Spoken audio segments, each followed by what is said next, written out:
really, this is going to sound harsh, but hear me out. I think like really polite Christian culture is demonic. I know, but I think there's something to it. I think there's like this weird, unsaid, like subtle thing that's sabotaging our faith and our real, raw, and authentic relationship with God. I've been like going down the pathway of what is honesty? What does it look like? But think about this for a second. When we are more focused on managing our perceptions, on showing people how together we are, we're not really living out the freedom that Christ offers us. We're kind of living out a performance. And you know what it looks like. It's like this culture of masks. It's like where you know how to say all the right things, but your heart's super far from it.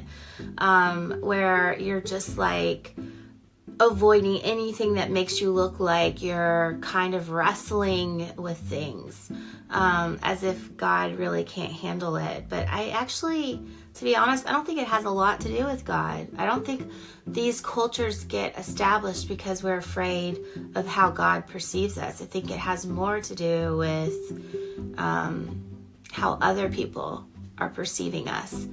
I mean, everyone wants to be looked at as this like devoted, faithful lover of God. Everyone wants that because that's actually what our heart is.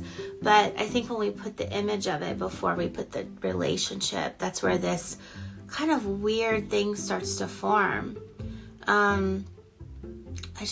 Obviously, any of us who've been walking with the Lord for any amount of time, we know the Lord is always inviting us into this real place with Him. And ultimately, the gospel, it isn't about playing nice or pretending everything's okay. Even Jesus called it a whitewashed tombs. It's about a relationship, not a reputation. And I think sometimes we have gotten that mixed up. Now, I'm not really saying we should go around and, talk about all of our stuff in front of everyone just for the sake of it. In fact, many times, from what I've seen in polite, perceiving communities, gossip is a real problem. Of course it is, because think about it. Everything is so controlled that any honesty feels more like a threat.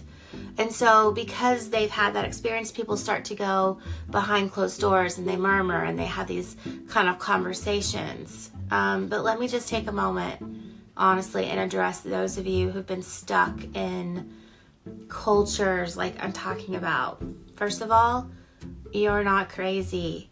That tension and the confusion that you're feeling, it's demonic. That swirl you feel of dysregulation every time you're in the environment is a spiritual one, and you're feeling all the unsaid things. You're battling those demonic strongholds that feed off people's insecurities. You just can't pinpoint it though. But you want to know the best way to kill it, or really to start poking it? Just start by being honest. Ask really bold questions.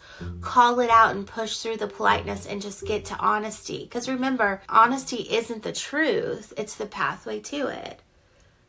So if you're the one pretending, everyone knows, if you are the one pretending that you have it all together, it's really important that your faith looks like it's growing and it's perfect.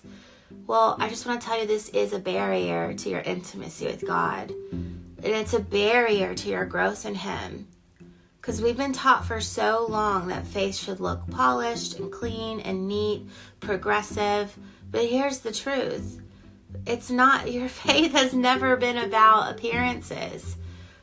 It's about honesty, authenticity, and that testimony of Jesus in your life. It's about wrestling with God openly. And in that wrestling is where we grow and there's transformation. Faith isn't passive. It's an invitation into a fight for your heart, your soul, your very belief. It's this beautiful exchange between God and man. Faith is about pushing through the doubt, the confusion, through the hard questions. And it's not about avoiding the struggle or being an echo of what someone else's faith looks like. It's about really trusting God through it all. It's this really beautiful exchange. And faith is forged in the fire of authenticity, of honesty. So when we kind of stop pretending, when we stop managing our image, that's when we begin to grow in the fullness of what God has for us. But if you've really been stuck in a kind of polite Christian culture, pretending that everything's okay, and you feel like you're suffocating, it's time to let go of it. It's time to lay down the masks. It's time to lay down the facades. It's time to step out of that whitewashed tomb and just be honest with God and the people in front of you. People can handle it. It's refreshing when you share your questions, your struggles, your wrestle openly with God. You just discover this not only deeper relationship with the Holy Spirit, but also with people.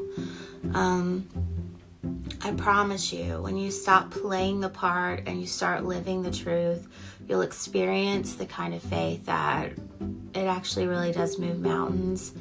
It's transformative to yourself, to the people in your lives. It's alive, it's tangible, it's real. It's like the yoke is easy. And if you've ever struggled with feeling like you're just not allowed to be real in your faith, I want you to message me. I want to talk to you. I want to hear your story. I want to hear what's the hang-ups, like what's going on. You can just send me a message on Facebook or Instagram, or you can email me. I just want to encourage everyone today. Practice honesty. That's the first step. It's actually extremely threatening to these environments that I'm talking about. But it is the hardest thing that you will do, especially if you've kind of been groomed up in these environments where you really are like trying to look faithful and do the right thing and say the right thing. And some of it's coming from a sincere place, but it's like, it's performance and you just don't realize it's been like weaved into your faith, and it's actually sabotaging you. And so, let's just keep talking about this.